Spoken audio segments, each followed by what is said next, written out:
नमस्कार। इन साहब को जानते हैं? इनका जन्म भारत में सन 1857 के आसपास हुआ। गदर की वजह से देश उस वक्त उबाल में था। इनकी तबीयत में भी बहुत उबाल था। अपने वक्त की बहुरंगी शख्सियत थे। 7 भाषाओं के महारथी: उर्दू, अरबी, फारसी, लैटिन, इंग्लिश, हिब्रू और ग्रीक। इनके जुनून जानते हैं क्या थे? केमिस्ट्री, अल्केमी और फिलॉसफी। लखनऊ के क्रिश्चियन कॉलेज में ये प्रोफेसर भी रहे, लेकिन किन विषयों के? मैथमेटिक्स, साइंस, फिलॉसफी, इतनी सारी चीज़ें एक ही पैकेज में, है ना? और उसके बावजूद इन्होंने जो अपनी पहली किताब लिखी, वो जानते हैं क्या थी? लैला मजनू पर एक लंबी नज्म। उस वक्त उनकी इस किताब की बड़ी आलोचना हुई। अदबी दुनिया में आज तक इनकी शायरी को वो ओहदा नहीं मिल पाया जो ये चाहते थे। अपनी रोजी चलाने के लिए इन्होंने कई सस्ते सस्पेंस थ्रिलर नॉवेल्स भी लिखे, जैसे the murderous dame, the bleeding lover, the loves of Satan. लेकिन 2 आदतें ऐसी थीं जिन पर ये बहुत मेहनत कर रहे थे। एक तो उर्दू प्रोज, गद्य, और दूसरा लखनऊ के कोठों में घूमते फिरना, तवाइफों की सोहबत से ज़िंदगी के मज़े लेना। और यही 2 आदतें थीं जिन्होंने सन 1905 में इनसे एक ऐसा नावल लिखवा दिया जो आज यूनेस्को के कलेक्शन ऑफ रिप्रेजेंटेटिव वर्क्स में शामिल है। इस उपन्यास पर 3 फिल्में बन चुकी हैं, 2 हिंदुस्तान में और 1 पाकिस्तान में। बाकी बनी हो तो पता नहीं। कई भाषाओं में इस उपन्यास का अनुवाद हो चुका है। इन साहब का नाम है मिर्ज़ा हादी रुस्वा, और इनकी ये जो किताब है, इसका नाम है उमराव जान अदा। जी हाँ, वही उमराव जान जिसे हम और आप बहुत अच्छे से जानते हैं। तो आखिर 3 फिल्में बनने के बावजूद हमें ये उपन्यास पढ़ने की ज़रूरत क्या पड़ी? वो इसलिए क्योंकि मिर्ज़ा हादी रुस्वा ने जितने करीब से तवाइफों की ज़िंदगी को देखकर उमराव जान अदा उपन्यास में उकेरा है, उतने करीब से आप शायद ही किसी फिल्म में देख पाएँ। जो चीज़ें इन सभी फिल्मों में नदारद हैं, वो हैं तवाइफों की शानदार तालीम, उनकी शानदार कलाकारी, उनकी खुददारी, लखनऊ की संस्कृति को बुनने में उनका बहुत बड़ा हाथ, और मैं तो यूँ कहूँगा कि पूरे हिंदुस्तान की संस्कृति का ताना बाना बुनने में उनका बहुत बड़ा हाथ आपको ये उपन्यास पढ़कर मालूम चलेगा। तो कहानी शुरू होती है फैज़ाबाद से, जहाँ दिलावर खान नाम का एक अपराधी आपसी रंजिश के चलते अमीरन नाम की बच्ची को अगवा कर लेता है और लखनऊ में लाकर चौक में 125 रुपए में बेच देता है। सन 1775 में आसफुद्दौला ने अवध की राजधानी फैज़ाबाद से लखनऊ शिफ्ट की। दिल्ली में उस दौरान मुग़ल सल्तनत का पतन हो रहा था। कई सारे शायर, कलाकार और तवाइफें दिल्ली से लखनऊ की तरफ बढ़े, और कहा भी जाता है कि दिल्ली बर्बाद हुआ तो लखनऊ आबाद हुआ। खैर, लखनऊ में 2 जगह थीं जहाँ पर तवाइफों ने अपना डेरा जमाया: कैसरबाग और चौक। ये वही चौक था जहाँ पर खानम जान का कोठा था और जहाँ उमराव यानी अमीरन 125 रुपए में बेची गई। इस किताब में उमराव जान खुद कहती है कि उस वक्त लखनऊ के कोठों में अलग अलग जगहों से बच्चियां बिकने आती हैं, और उनकी कई वजह हैं, जिसमें से कुछ ये हैं कि आपसी रंजिश, जिसकी अमीरन खुद शिकार हुई। दूसरा, उस वक्त बच्चियों की बहुत जल्दी शादी कर दी जाती थी, और कई बार तो बुज़ुर्ग मर्दों से। तो होता ये था कि बच्चियां बहुत जल्दी विधवा हो जाती थीं। विधवा होने पर अपनी नासमझी के चलते किसी के भी बहकावे में आके उनको कोठों की राह देखनी पड़ती थी, और कभी कभी तो सामाजिक प्रताड़ना से बचने के लिए, और कम से कम कोठों में आकर वो जिस्म फरोशी से तो बच जाती थी।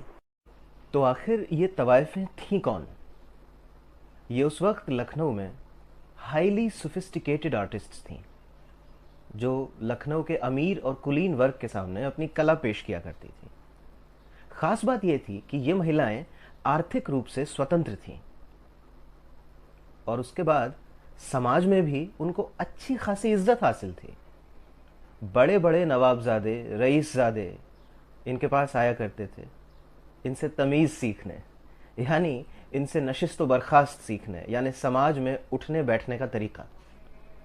इनसे शायरी समझने आया करते थे, इनसे संगीत समझने आया करते थे। यानी अगर आज की ज़बान में कहें तो ये उस वक्त के लखनऊ का पर्सनैलिटी डेवलपमेंट ट्रेनिंग सेंटर्स थे, ये कोठे। बड़े बड़े घरों में कोई भी बड़ा कार्यक्रम तवायफ़ों की शिरकत के बिना अधूरा माना जाता था, जैसे बच्चा पैदा होना, शादी, कोई बड़ा धार्मिक उत्सव, और यहाँ तक कि कई जगह तो मुहर्रम के मातम को भी तवायफ़ों की शिरकत के बिना अधूरा माना जाता है। इस उपन्यास में भी एक जगह जिक्र है कि उमराव जान इमामबाड़े के मुहर्रम में सोज पड़ती हैं। उसके बाद ये तवायफ़ें लखनऊ में सबसे बड़ी टैक्स पेयर्स थीं। सरकारी हलकों में इनकी बहुत पहुंच थी, क्योंकि वैसे भी सरकारी अफसरों का, नवाबों का इनके कोठों में आना जाना लगा रहता था। तो अगर यूं कहा जाए कि एक कलाकार की हैसियत से लखनऊ में इन्होंने सबसे बड़ा मकाम हासिल किया, तो ये सही होगा। अब इतना बड़ा मकाम हासिल करने के लिए तवायफ़ें क्या करती थीं? ऐसा क्या था उनमें जो एक कलाकार के रूप में उनको इतना ऊंचा बना देता था? आप मिर्ज़ा हादी रुस्वा का ये उपन्यास पढ़ने के बाद मालूम कर पाएंगे कि इसके पीछे थी उनकी शानदार तालीम। अब इस तालीम में उन्हें क्या पढ़ाया जाता था? उमराव की तालीम की बात करें तो उमराव की तालीम 3 ज़बानों में शुरू होती है, जैसे अरबी, फ़ारसी, उर्दू।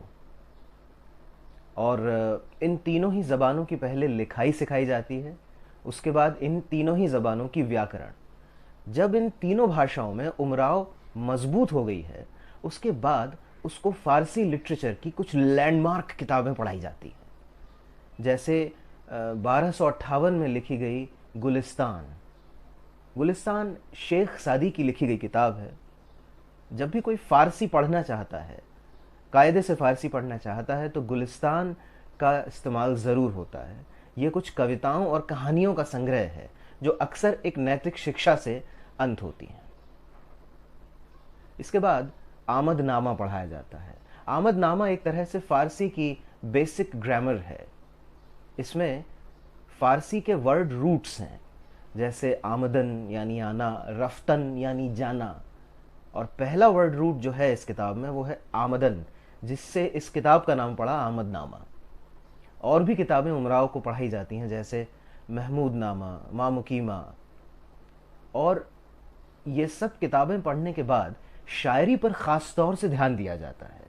शायरी का स्ट्रक्चर यानी रदीफ़, काफ़िया, बहर, और साथ साथ शायरी का ख़याल और फ़िक्र, इन सब चीज़ों में कितना वक्त लगता होगा? 1 साल, 2 साल। इन सारी चीज़ों को अच्छी तरह से पढ़ने में उस वक्त बच्चियों को 7-8 साल लगते थे। और इन 7-8 सालों में इस तालीम के साथ साथ जाहिर सी बात है उनको संगीत की तालीम भी दी जाती थी। उमराव के ही शब्दों में अगर कहें तो सरगम और आस्ताई के बाद एक एक राग का एक एक सुर इतना पुख्ता करवा दिया जाता था कि मुँह ज़बानी याद था। मजाल है कि कहीं कोई सुर कोमल से अतिकोमल, शुद्ध से अशुद्ध या तीव्र से तीव्रतर हो जाए। हिंदुस्तानी क्लासिकल डांस की भी शिक्षा दी जाती थी, क्योंकि आखिरकार उनको डांस, म्यूज़िक और लिटरेचर तीनों को जोड़कर अपनी कला पेश करनी होती थी। तो ये सारी 7-8 साल की तालीम तवायफ़ों को एक बहुत बड़ा कलाकार बनाने में बहुत सहायक थी। इस तालीम को बहुत तफसील से इस किताब में बयान किया गया है और कई मज़ेदार किस्से भी इस तालीम से जुड़े हुए हैं। उमराव की तालीम का एपिसोड पढ़कर आपको ख़ास तौर पर मज़ा आएगा, क्योंकि ये एपिसोड फिल्मों से गायब है। ज़्यादा से ज़्यादा 1 या 2 सीन हैं। अब तालीम हासिल कर लेने के बाद जब उमराव कोठे में अपने आसपास देखती है तो वो हैरत में है। वो हैरत में है उस दौलत से जो तवाइफों के कदमों में लाकर रख दी जाती है। वो हैरत में है उस सोना चांदी हीरे जवाहरात से जो रईसज़ादे उसको नज़र करते रहते हैं। वो एक और चीज़ देखती है, आज तक उसने कभी इस पर गौर नहीं किया कि वो दूसरी लड़कियों से कम खूबसूरत है। हालांकि शेर व शायरी और संगीत में उसका हाथ बाकियों से मजबूत है, लेकिन फिर भी उसके मन में अब एक जलन है दूसरी लड़कियों की खूबसूरती और जो तवाइफ बन चुकी हैं उनके कदमों में आ रही दौलत से। उमराव खुद इस किताब में कहती है कि औरत से औरत को जो जलन होती है उसकी कोई इंतहा नहीं। तो इन सब के चलते अब उमराव के मन में एक प्यास है। उमराव के मन में प्यास है एक अच्छी तवाइफ बनने की, एक ऐसी तवाइफ जिसके कदमों में दुनिया की सारी दौलत लाकर रख दी जाए, एक ऐसी तवाइफ जिसका खूब नाम हो। शायद ये वाला पक्ष भी तवाइफ बनने से पहले की साइकोलॉजी फिल्मों में आपको देखने को नहीं मिलेगी। तो खैर, अब उमराव चाहती है कि जल्दी से उसकी मिस्सी हो जाए। मिस्सी यानी जब एक तवाइफ किसी ख़ास रईस की मुलाजिम हो जाए। रेखा वाली उमराव जान अगर आपने देखी है तो आपको एक सीन याद होगा कि सुल्तान मिर्ज़ा जिनसे उमराव को मोहब्बत है, वो अपने शादी के दिन उमराव को अपना मांझे का जोड़ा दिखाने आए हैं। अब वो उमराव देखकर इतना दुखी होती है, इतना गुस्सा आता है उसको कि वो उठकर उनका वो जोड़ा तार तार कर देती है। यानी फिल्म के मुताबिक उमराव का जो इश्क है उसमें अपनी शख्सियत को अपने माशूक में पूरा न्योछावर कर देना है और माशूक के न मिल पाने पर दुखी होना है। लेकिन अगर आप किताब पढ़ेंगे तो ऐसा बिल्कुल भी नहीं है। उमराव का चरित्र इश्क को लेकर बिल्कुल ही अलग है। उमराव कहती है कि गौहर मिर्ज़ा को मुझसे मोहब्बत तो है, लेकिन उससे काम नहीं चलेगा। अब मुझे एक ऐसा मर्द चाहिए जो मेरे नाज उठाए, मुझ पर रुपए खर्च करे।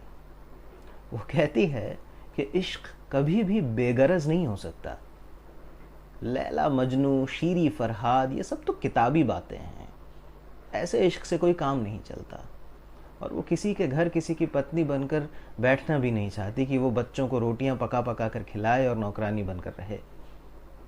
उसको रिश्ते नहीं चाहिए, उसको एक ऐसा मर्द चाहिए जो उसके नाज उठाए, उस पर रुपए खर्च करे। उसके मुताबिक अपने करीब मर्दों को रखना एक ख़ास वजह से होता है। अगर आप मर्द अपने करीब रखते हैं तो मुजरे करने में बड़ी आसानी होती है। भाई, मुजरों में नवाबजादों को, रईसजादों को, बड़े बड़े सरकारी अफसरों को इकट्ठा करना, उनकी तीमारदारी करना, हर सम पर आह और हर ताल पर वाह कहना और दूसरों से कहलवाना, अच्छा अच्छा खाने को देना, अच्छा अच्छा पहनने को देना, ये सारी चीज़ें कौन करेगा? एक रईस मर्द ही तो करेगा। तो उमराव को उस सच्चे प्रेम से, किताबी इश्क से कोई मतलब नहीं है। उसके लिए इश्क वाकई गरज के साथ होता है। सुल्तान मिर्ज़ा से उसको मोहब्बत तो हुई, और उसकी भी एक बड़ी वजह ये थी कि सुल्तान मिर्ज़ा और उमराव दोनों को ही शायरी में बड़ा शौक़ था। लेकिन सुल्तान मिर्ज़ा के चले जाने के बाद, जैसा कि किताब में है, उमराव को ज़रा भी मलाल नहीं है और वो उसका इंतज़ार भी नहीं करती। अब तवाइफों के पास आने वाले मर्दों की बात करें तो इन मर्दों का बयान इस किताब में पढ़कर आपको बड़ा मज़ा आएगा, क्योंकि ख़ास तौर से लखनऊ के एक तबके के पूरे कल्चर के बारे में आपको मालूम चलेगा। अब 3 लोगों का जिक्र इसमें बड़ा अहम है।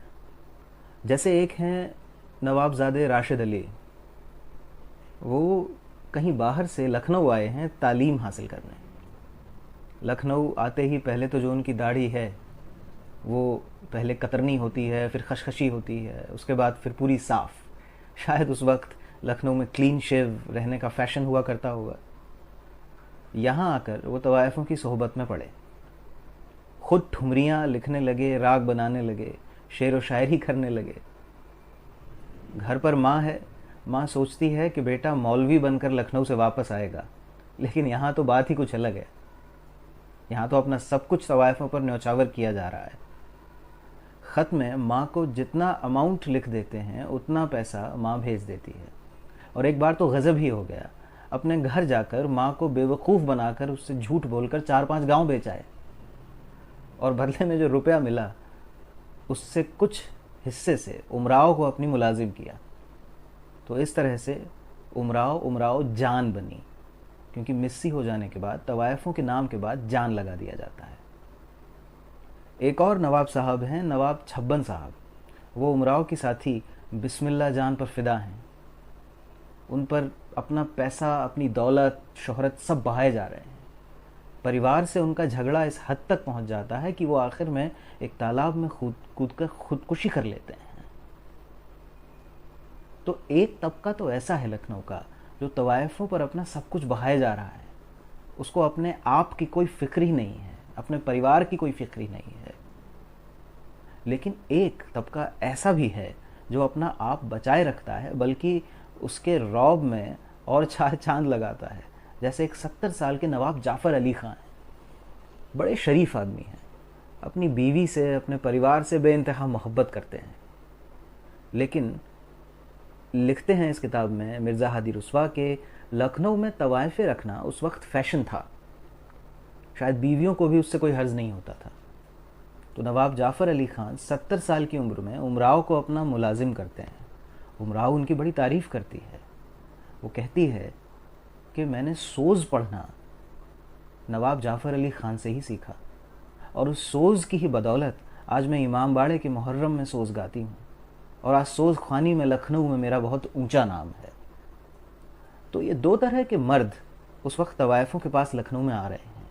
एक तो वो जिनको अपने वजूद की कोई फ़िक्र नहीं, अपने इज़्ज़त की कोई फ़िक्र नहीं, और दूसरे वो जो एक फ़ैशन के तहत तवायफ़ों को अपने साथ रखते हैं और अपनी इज़्ज़त और बढ़ाते हैं। यानी तवायफ़ों का रखना उस समय एक स्टेटस सिंबल था लखनऊ में।